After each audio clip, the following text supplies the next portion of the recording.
The antebellum period of American history is characterized by disturbing slavery.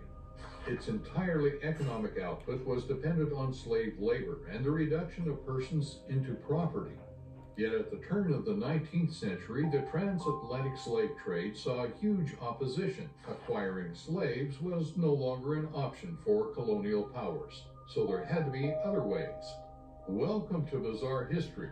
Today we examine the story of breeding farms in antebellum America. So I did a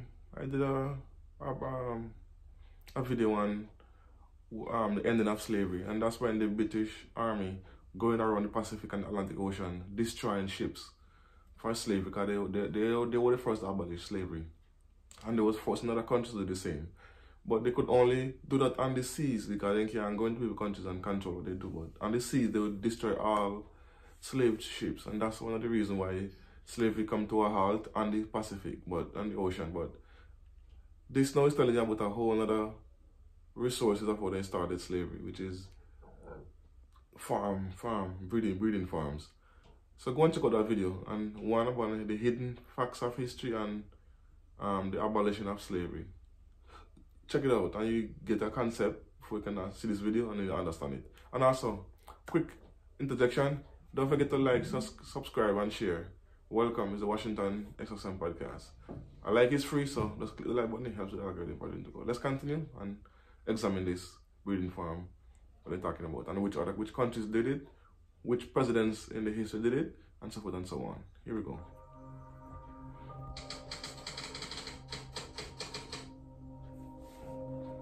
Laws and acts passed across the 18th century in America steadily degraded and destroyed any personhood an enslaved individual had. This process most pointedly took the enslaved from personhood to thinghood, leaving all rights belonging to the owner of the slave and not the person enslaved. As this ideology and culturizing took hold, the sale and purchasing of slaves became accepted with no objection from American society or its people.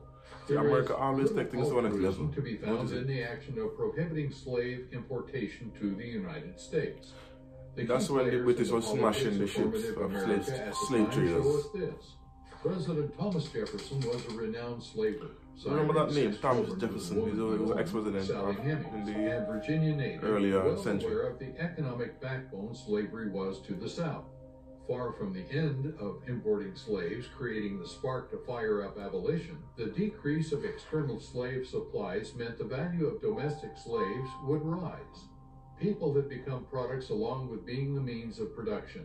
Virginia, Jefferson's state, would become the leading state in the production of slaves. Over time, the sale of slaves became its leading export product, even above tobacco. You hear that fact? Slavery was the lead economic booster in At the turn of the early 19th century, the transatlantic slave trade was coming to its end. In Britain, William Wilberforce led a movement made up of Quakers and evangelicals to set up the Committee for the Abolition of Slave Trade.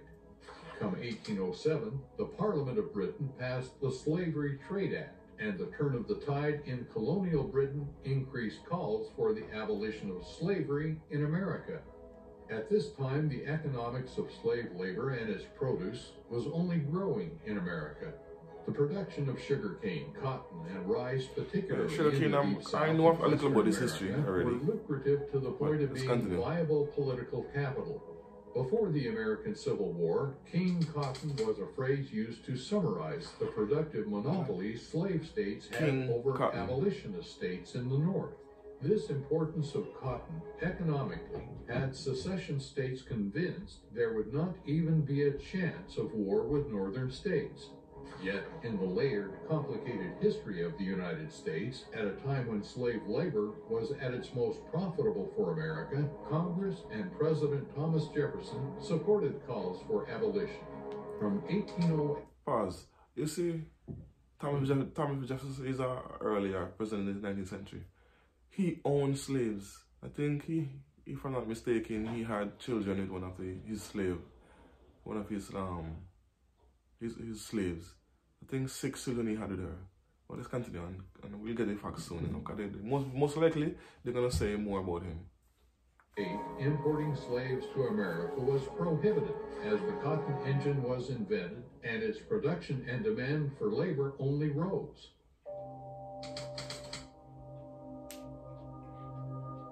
The 1808 Prohibition Act served as a great protection to the internal slave market, and slave owners doubled down. Quite chillingly, slave owners referred to breeding as a natural increase, despite the clear management and collective efforts that went into it. In an utter tangle of priorities, black women enslaved in America became a rare pillar, receiving free health care, if not the very first. They have to protect the females at all costs to get more slaves from them. So technically they would treat them a little better. Fertility and its safeguarding became of the utmost importance to those in the slave trade.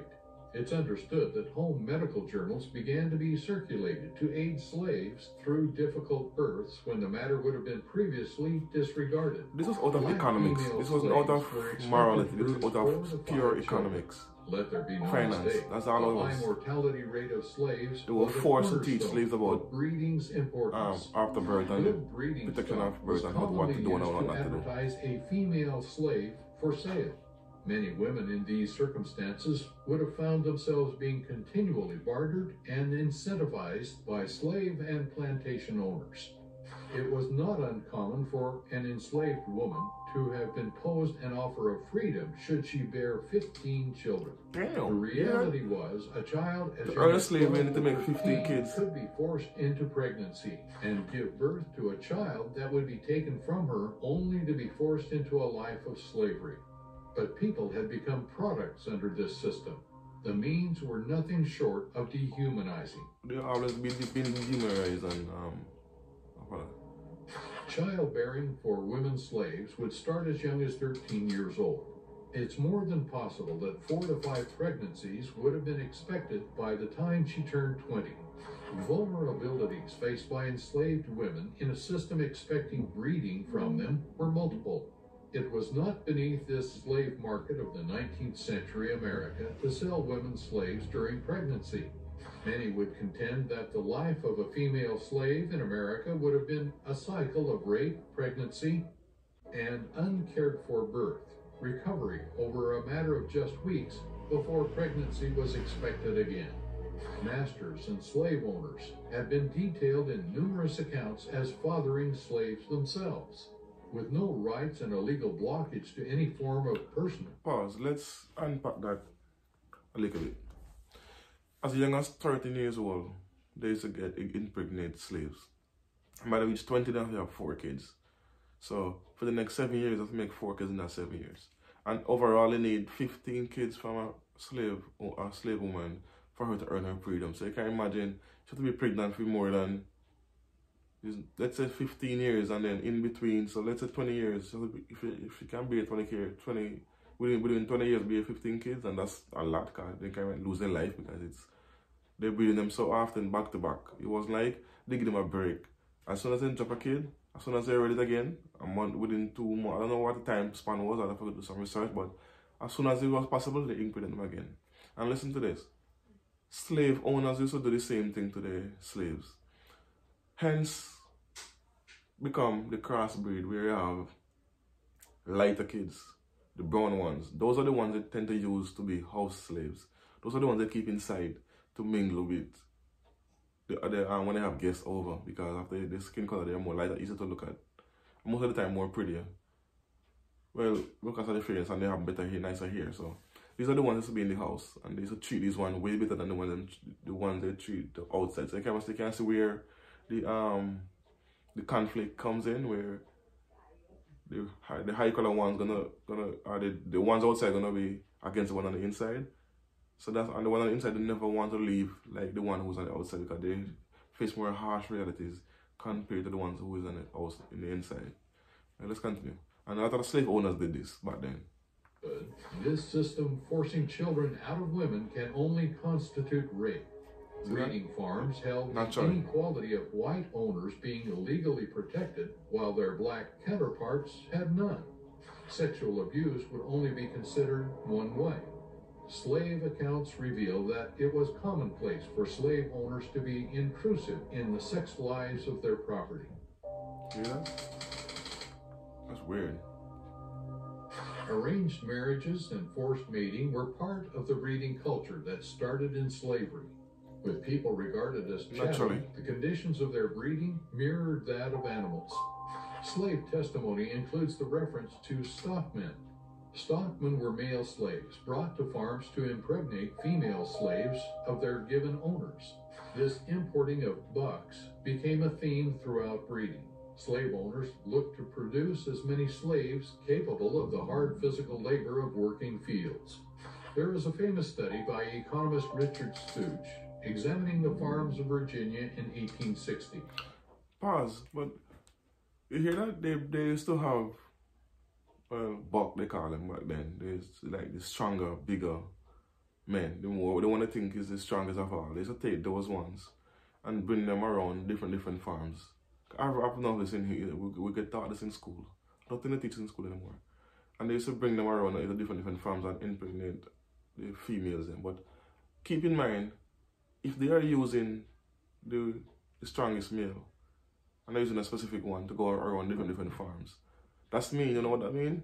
That same man can be sleeping with his daughter, his sister, his mother, because back then they didn't care, because I did some research on what they used to do with the sons of mothers. They used to take a bag and cover the son's face, and he can't speak, he's not allowed to speak, and the mother is not allowed to speak. And they will cover both of them head, and then they will put them in the breeding farm to mate. Mother, son, and father, daughter, or brother, sister. All of this was taking place back then as well. Okay, let's continue. Stunningly, the ratio of female to male slaves was around 2 to 1. The study found in total that the amount of females outnumbering males was as many as 300,000. This would have solely been for the lucrative domestic breeding industry. The inherent racist ideology rooting slavery in America meant slave owners forcing their will on their slaves would have been thought righteous by many. Exactly. Like I said, they forced them to do things they would normally do. Rape of the breeding farms, white owners felt their will would have been preferable to that of black slaves. House slaves faced the most danger of being victims of their master's rape. A consequence of this, they're more closer in proximity, so the inside slaves will get raped more. Hence, you have more brown kids come out. For fear of revealing the father. Mixed kids. The account of Harriet Jacobs, a house slave in North Carolina, attested that her master fathered as many as 11 slaves. Hear that? 11, one on one. That's 11 kids. So you can imagine how much raping in there. Factory breeding and abuse was for anything other than the reinforcement and strengthening of profit. Accounts include those in the slave trade remarking at the profitability of their breeding farms. A Virginia slave trader declared that the use of enforced breeding policies had brought him 6,000 slave children to sell over a calendar year. 6,000 kids in a year. You will say how much money that made that specific slave master, including Thomas Jefferson. He's one of them as well. People tend to forget that. And further. By the mid-1800s, the South's slave trade has been estimated as worth around $4 billion. This utterly dwarfs the national income in gold and silver, overall currency, and even southern farmland. The slavers had made slaves more valuable than they ever could have thought possible. Most shockingly, the slave trade over the opening decades of the 1800s took slaves from property to securities. The humanist side of taking people's personhood and reducing them to property has long been outlined in the history books. The legal side of turning people into property has been less explored, quite possibly for its stomach-turning consequence. Yeah, because they don't want people to know this stuff, slave owners so they're trying to hide it. In the 1830s wanted more capital in their states and realized a way to do it through the lack of legal status any slave had, by mortgaging them. Banks were set up in informative southern states, including Louisiana and Mississippi, where slaves... Pause. Mortgaging them just mean a fancy word they're using, even in this, to say they trade them. That is trade. they just take them and trade them to another farm or bring another farm, another breeding farm, and continue the process. But so that's a fancy word. Let's go. Slaves were mortgaged as properties to the banks. These mortgages were repackaged into bonds that could be sold globally. This meant many over the world where slavery had been outlawed were profiting from bonds backed by their value. In a sardonic twist, arguably, the prohibition of the slave trade ended up developing the financial roots it formed over an allegedly enlightened world. If you want more of history's long-held secrets and darkest confessions, just pause it there. hit like, subscribe. And so I hope you learned something today. But again, go back and watch my other video, the hidden truths about slavery and the English abolishing slavery. Those two things led to this. So for instance, when this, as I said earlier, the English was going around killing off, hanging slave traders, destroying the boats. So it became more difficult for them to travel the ocean with slaves. So now they turn to breeding farm. And this breeds some, and I say America always take things and to the next level, and this is what become, I mean, it was more popular than sugarcane, profitable, and cotton. They make $4 billion as the documentary said.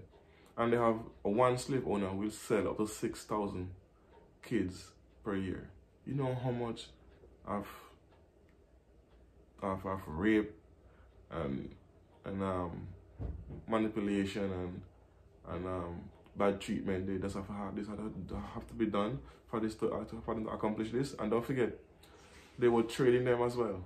So when they feel like get as much out of this one female, they will take them to another breeding farm and continue the process. And the ones who is in the house, which is called the house niggers, that's what Malcolm referred to them as. But they were still slaves, but they were more, those females are more susceptible for rape because they were more easier access towards the master. They were much closer and they have a different color. Even though sometimes they themselves are the fathers of some of these slaves. And they don't care, because again, to them it's just a property. It's like having a dog, and the dog make kids, and you just do what you want. You can throw them away, you can sell them, you can trade them, or whatever, in that sense.